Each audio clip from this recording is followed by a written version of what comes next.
দেশের তৈরি পোশাক খাতের ভবিষ্যৎ যেন ঝুলছে সুতোয়। প্রতিযোগী দেশ ইন্দোনেশিয়া আর ভিয়েতনাম চুক্তির আওতায় এলেও বাংলাদেশের শুল্ক আরোপ নিয়ে আসেনি কোনো সিদ্ধান্ত।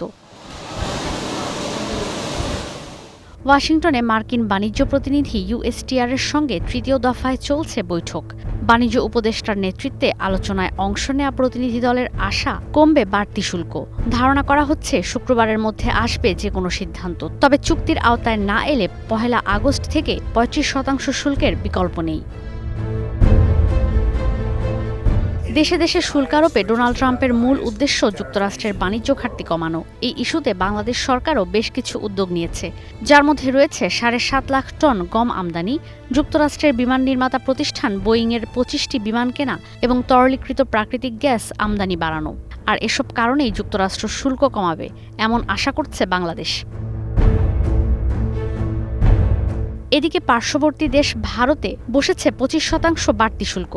ডোনাল্ড ট্রাম্পের দাবি শুল্ক আরোপ হলেও আলোচনা চালিয়ে যাচ্ছে ভারত। বন্ধুপ্রতিম দেশ হলেও মার্কিন পণ্যে নয়াদিল্লির শুল্ক অনেক বেশি বলেও দাবি করেন ট্রাম্প। রাশিয়া থেকে জ্বালানি তেল আমদানির কারণে ভারতকে শাস্তি পেতে হবে বলেও হুমকি দেন তিনি।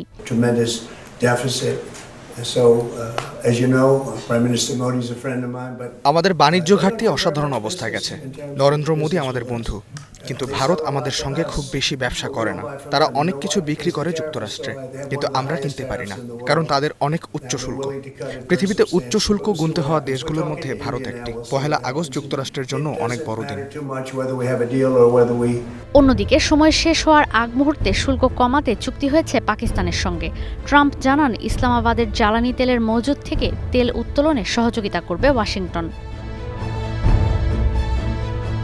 এছাড়া থাইল্যান্ড আর কম্বোডিয়াও শুল্ক চুক্তিতে এসেছে বলে জানিয়েছেন মার্কিন বাণিজ্যমন্ত্রী হোয়ার্ড লুটনিক। শেষ সময়ে চুক্তি হয়েছে দক্ষিণ কোরিয়ার সঙ্গেও। আমদানি পণ্যে 15% শুল্ক কার্যকর করেছেন ডোনাল্ড ট্রাম্প। জুড়ে দিয়েছেন শর্ত। যুক্তরাষ্ট্রে $35,000 কোটি বিনিয়োগ করতে হবে দক্ষিণ কোরিয়াকে। গাড়ি আর সেমিকন্ডাক্টরে কার্যকর থাকবে শুল্ক। মূলত এই দুই পণ্যই যুক্তরাষ্ট্রে রপ্তানি করে দেশটি। এদিকে শুধু বাংলাদেশ নয়, উল্লেখযোগ্য বাণিজ্যিক অংশীদার দেশ কানাডা, মেক্সিকো, এমনকি চীনের সঙ্গেও এখনও কোনো চুক্তি হয়নি যুক্তরাষ্ট্রের। ডোনাল্ড ট্রাম্প সাফ বলে দিয়েছেন 1 আগস্টের পর আর বাড়ানো হবে না শুল্ক আরোপ স্থগিতের সময়সীমা, যে কারণে সে সময় মরিয়া হয়ে উঠেছে সব দেশ। ঈশিতা ব্রহ্ম, স্টার নিউজ।